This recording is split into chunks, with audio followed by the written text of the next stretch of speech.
आज का ये एपिसोड शुरू करने से पहले एक छोटी सी बात। क्या आप भी अपना पॉडकास्ट बनाने की सोच रहे हैं? तो एंकर ट्राई कीजिए। ये पॉडकास्ट बनाने का सबसे आसान तरीका है। नंबर एक, ये फ्री है। नंबर दो, इसमें कई सारे ऐसे टूल्स हैं जो आपको अपने फोन और कंप्यूटर पर रिकॉर्ड और एडिट करने की फैसिलिटी देते हैं। नंबर तीन, आप अपने पॉडकास्ट को डिस्ट्रीब्यूट भी कर सकते हैं, जिससे इसे स्पॉटिफाई और दूसरे प्लेटफॉर्म पर सुना जा सके। तो डाउनलोड कीजिए फ्री एंकर ऐप या विजिट कीजिए anchor.fm पर अपना पॉडकास्ट स्टार्ट करने के लिए। ये तो थी एक छोटी सी जानकारी, और अब शुरू करते हैं एपिसोड का सिलसिला। तो आज के एपिसोड में लीजिए सुनिए आचार्य चतुर्सेन शास्त्री के लिखे उपन्यास सोमनाथ के 107वें भाग कैदियों का काफिला को मेरी यानी समीर गोस्वामी की आवाज में। खंभात, प्रभास और सौराष्ट्र से 1,20,000 कैदियों के काफिले को साथ लेकर महमूद पाटन की ओर लौटा था। इस काफिले में सबसे आगे साहसिक और ऐसे कैदी थे जिन्होंने जमकर अमीर की सेना का मुकाबला किया था, या वे जो कोई खास विरोध करते हुए पकड़े गए थे, या जिन्होंने अमीर के बहुत से आदमियों को मार डाला था और उनके विरुद्ध खास रिपोर्ट दर्ज थी। इन सबकी कमर में एक लंबी रस्सी बंधी हुई थी और उस रस्सी से ये सब एक दूसरे से जुड़े थे। उनके पीछे हाथ बंधे साधारण सिपाही, नागरिक, धुना जुलाहे, एरे गैरे सब पचमील कैदी थे जो बहुत से हथियारबंद सिपाहियों से घिरे चल रहे थे। इनके पीछे रोगी, घायल और स्त्री कैदी थे जो बांधे हुए तो न थे, पर हथियारबंद पैदल और घुड़सवार सिपाहियों से घिरे चल रहे थे। सबके पीछे बड़े बड़े प्रसिद्ध सेनापति, सरदार, धनी, सेठ, साहूकार और गिरासदार व्यक्ति थे। ऐसे दो दो या तीन तीन कैदी एक एक सवार के सुपुर्द थे।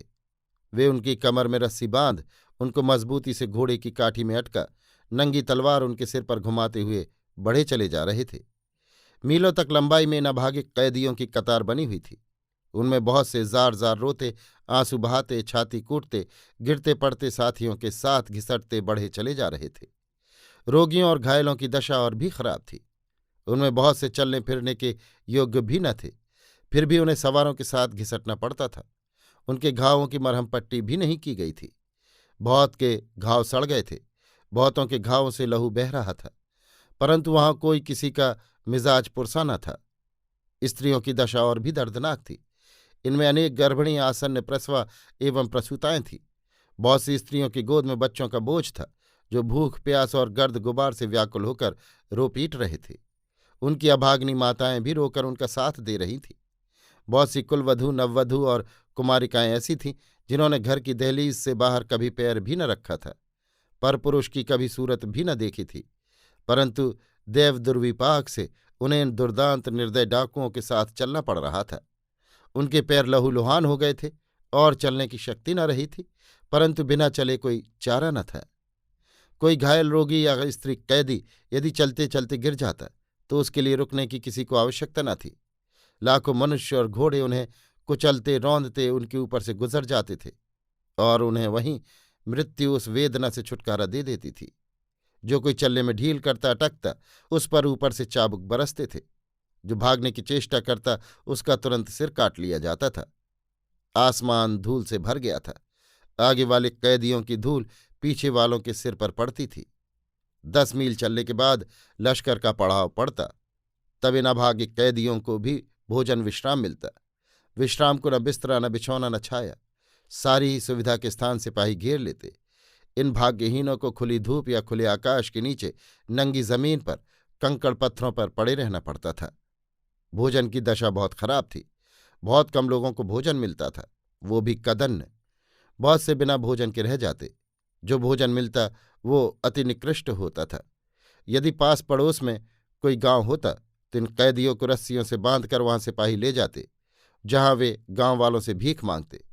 गांव वाले तो इस दल बल से डर कर बहुधा भाग जाते थे। कुछ दृढ़ श्रद्धालु सिपाहियों का भय त्याग अपने आंसुओं से अभिषिक्त अन्न जैसे बनता इन्हें दे देते थे। कोई कोई फटा पुराना वस्त्र देकर अबलाओं की लाज ढकते थे। बहुत कैदी राह में मर जाते। बहुत सी माताओं की गोद के बालक सिसकते प्राण त्यागते रह जाते। उन्हें उसी हालत में छोड़कर आगे चल देना पड़ता। चलते चलते अनेक स्त्रियों को प्रसव वेदना उठती, प्रसव हो जाता, पर उनके लिए कोई रुकता न था। या तो उस हतभागिनी को वहीं असहाय छोड़ सब चल देते, या वो रस्सियों से बंधी हाय हाय कर घिसटती हुई गिर पड़ती और फिर घोड़ों, हाथियों, पदातिकों से रूंधी जाकर वहीं ढेर हो जाती थी। भोजन के बांटने के समय और भी हृदय द्रावक दृश्य होता। विपत्ति और प्राणों के भार ने उन सबको मनुष्य से भेड़िया बना दिया था। भोजन बंटने के समय वे हंटरों और डंडों की मार की तनिक भी परवाह न कर एक बारगी ही टूट पड़ते। सब में खूब गाली गलौज और धक्का मुक्की होती। वे प्रत्येक आपस में खून के प्यासे हो गए थे। पड़ाव पर पहुंचते ही सब कोई अच्छी जगह पर आराम करने को कब्जा करने के लिए झपटते। इस समय भी उनमें लड़ाई होती। इससे भी अधिक दर्दनाक दृश्य ये होता कि वे रोटियों और मुट्ठी भर चावलों पर जो उन्हें खाने को मिलता था जुए का दाव लगाते। वो जो जीतते वे झपटकर साथी का हिस्सा छीन पशु की भांति बेसब्री से खा जाते और उनका साथी भूखा प्यासा टुकुर टुकुर उनकी ओर देखता रह जाता।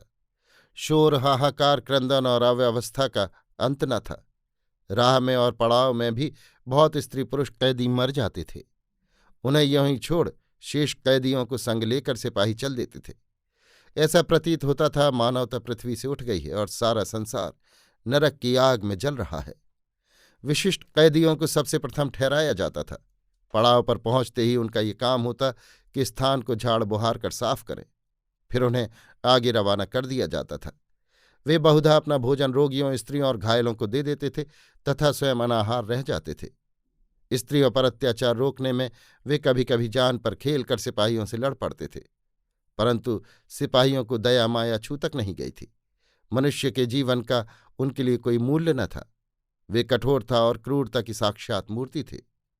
इस प्रकार 11 दिन कूच करने के बाद जो कैदी जीवित पाटन पहुंचे, उनकी दशा मृतकों से बढ़कर थी। जिस घर को बांस और बल्लियों से घेर कर जेल बनाया गया था, वो यद्यपि बहुत बड़ा था, परंतु इतने कैदियों के रहने योग्य न था। कमरे अंधेरे, सील और गंदगी से भरे थे। मुद्दत से उनकी सफाई नहीं हुई थी। जहां तक दृष्टि काम करती थी वहां आदमी ही आदमी दीख पड़ते थे। कैदियों के पास ओढ़ने बिछाने का कोई वस्त्र न था। वे वैसे ही नंगी और गीली भूमि पर रोग, भूख और थकान से अधमरे से होकर आ पड़े थे। प्रत्येक अपनी मृत्यु चाह रहा था। हाहाकार, कराहना और रोने की आवाज़ों के मारे कानों के पर्दे फटे जाते थे। स्त्री पुरुषों की कोई वहां मर्यादा न थी। वे सब नंगी जमीन पर ऐसे पड़े थे जैसे किसी ने मनुष्यों का फर्श बिछा दिया हो। पैर तो क्या, तिल धरने की भी जगह न थी। यदि कोई टट्टी पेशाब को जाना चाहता तो उसे मनुष्यों की छाती या पीठ पर पांव रखकर जाना होता था। ऐसा करने पर प्रतिरोध करने की किसी में ताब न रह गई थी। इस प्रकार पैरों से कुचले जाने पर वे केवल तिल मिलाकर कराह उठते थे। लाखों मनुष्यों के मलमूत्र त्याग के लिए कोई व्यवस्था ही न थी। जहां जिसे सुविधा होती बैठ जाता। लज्जा और सभ्यता का कोई प्रश्न ही न था। रोगी और अपाहिज जो अपने स्थान से हिल भी न सकते थे, वहीं पड़े पड़े मलमूत्र त्याग कर गंदगी बढ़ा रहे थे, जिससे भयानक असह दुर्गंध और मृत्यु से भी अधिक दुखदायी हाहाकार की ध्वनि उस वातावरण में भरी हुई थी। रात से अधिक दिन और दिन से अधिक रात वहां जीवन के लिए असह्य हो रही थी। प्रत्येक को अपने प्राण भारी थे। माताओं ने पुत्रों को फेंक दिया था, पतियों ने पत्नियों से मुंह फेर लिया था और प्रत्येक व्यक्ति ये चाह रहा था कि उनका साथी उनका गला घोंटकर उन पर अनुग्रह करे। मध्याह्न में एक बार उन्हें नगर में भिक्षा मांगने को बाहर निकाला जाता और वे लंबी लंबी रस्सियों से बंधे हुए, घुड़सवार बलोचियों से घिरे हुए नगर की गली गली, हाट बाजार में भीख मांगने निकलते। इन कैदियों में लखपति, करोड़पति, सेठ, साहूकार, विद्वान, कवि, पंडित और व्यापारी, सिपाही, जागीरदार, उमराव सभी थे। बहुतों के सगे संबंधी रिश्तेदार पाटन में थे। वे अपने संबंधियों को रस्सियों से बंधा हुआ देख जार जार आंसू बहाते, दौड़ दौड़ कर उन्हें भोजन वस्त्र देते, तसल्ली देते। दैत्य के समान सिपाही किसी कैदी को नागरिकों से बात करना देखते ही मारपीट करने लगते। तनिक तनिक सी बात के लिए अपने संबंधियों को कोई वस्तु देने के लिए नागरिकों को बड़ी बड़ी रिश्वतें इन बर्बर सिपाहियों को देनी पड़ती। उन्हें ये भी भय था कि जैसे ये निरपराध नागरिक आज इस दुर्दशा में पड़े हैं, वैसे ही कल हम भी पड़ सकते हैं। हमारी रक्षा करने वाला पृथ्वी पर कौन है? अभी आप सुन रहे थे आचार्य चतुर्सेन शास्त्री के लिखे उपन्यास सोमनाथ के 107वें भाग कैदियों का काफिला को मेरी यानी समीर गोस्वामी की आवाज में।